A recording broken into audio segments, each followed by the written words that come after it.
कभी आईने में देखकर सोचा है कि अपनी ठुड्डी का असल में काम क्या है? हड्डी का ये जो छोटा सा उभार है ना, ये एक बहुत बड़ी विकासवादी पहेली है और आज हम इसी रहस्य से पर्दा उठाने वाले हैं। तो चलिए इस सवाल की गहराई में चलते हैं। हम यानी होमो सेपियंस इस ग्रह पर अकेले ऐसे प्राइमेट हैं जिनके पास ये खास फीचर है। चिंपैंजी, गोरिल्ला, किसी के पास भी ये नहीं है। तो सवाल यही है कि आखिर हमारे पास ये क्यों है? और दिलचस्प बात तो यह है कि हमारे सबसे करीबी विलुप्त रिश्तेदार निएंडरथल, उनके पास भी ठुड्डी नहीं थी। सोचिए, वे औजार बनाते थे, शायद बोलते भी थे, फिर भी उनके जबड़े का आकार हमसे अलग था। और यही बात इस रहस्य को और भी गहरा कर देती है। इस पहेली को सुलझाने के लिए वैज्ञानिकों ने कई थ्योरीज दी हैं, लेकिन आगे बढ़ने से पहले चलिए उन थ्योरीज पर नजर डालते हैं जो पॉपुलर तो बहुत हैं पर शायद सही नहीं है। तो पहला आइडिया ये सामने आता है कि हमारी ठुड्डी जबड़े को मजबूती देने के लिए बनी ताकि हम खाना चबाने के तनाव को झेल सकें। सुनने में तो काफी लॉजिकल लगता है ना, लेकिन साइंस इस बात को नहीं मानता। असल में ठुड्डी की जो जगह है और उसकी जो बनावट है वो चबाने के दबाव को झेलने के लिहाज से बिल्कुल गलत है। मतलब स्ट्रक्चरली ये बहुत कमजोर है।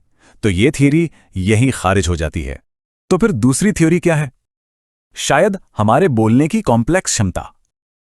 कुछ लोगों का मानना था कि जीभ की हरकतों से जो तनाव पैदा होता है उसे संभालने के लिए ठुड्डी बनी, लेकिन ये थ्योरी भी जांच में खरी नहीं उतरती। रिसर्च से पता चलता है कि बोलने के दौरान हमारी जीभ इतना दबाव डालती ही नहीं कि उसके लिए एक पूरी की पूरी हड्डी विकसित हो जाए। तो ये भी सही जवाब नहीं है। तीसरा आइडिया सेक्सुअल सिलेक्शन से जुड़ा है। क्या ठुड्डी मोर की पूंछ की तरह है जो साथी को आकर्षित करने के लिए विकसित हुई हो?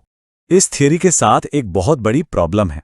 सेक्सुअल सिलेक्शन से विकसित होने वाले लक्षण आमतौर पर सिर्फ एक जेंडर में पाए जाते हैं, जैसे नर मोर की रंगीन पूंछ, लेकिन ठुड्डी तो पुरुष और महिलाओं दोनों में होती है। तो ये भी सही जवाब नहीं लगता। तो अगर ये सभी थियरीज गलत हैं तो सही जवाब क्या है?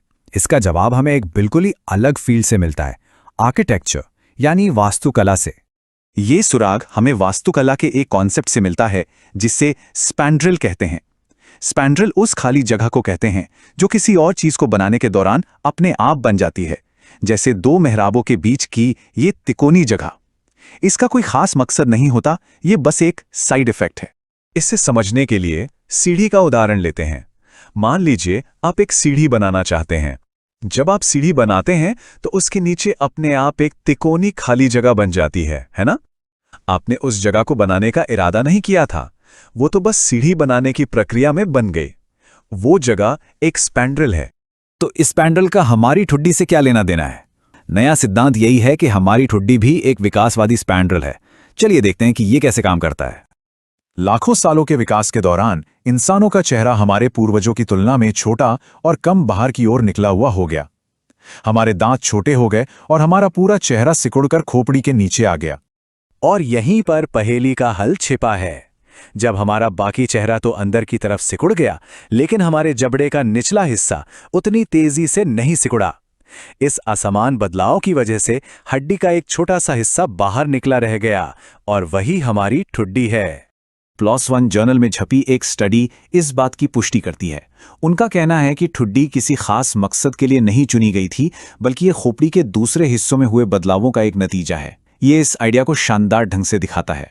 तो इसका निचोड़ ये है कि ठुड्डी कोई जादुई विकासवादी अनुकूलन नहीं है। ये चबाने, बोलने या साथी को आकर्षित करने के लिए नहीं है। ये बस एक ज्यामितीय नतीजा है, एक विकासवादी स्पैंड्रेल जो तब बना जब हमारा चेहरा छोटा हो गया। तो ये हमें एक दिलचस्प सवाल पर लाकर छोड़ देता है। हमारे शरीर में और कौन सी चीजें हैं जिन्हें हम जरूरी समझते हैं, पर शायद वो भी ठुड्डी की तरह ही विकास का एक साइड इफेक्ट हों? इस पर सोचिएगा जरूर। देखने के लिए आपका शुक्रिया।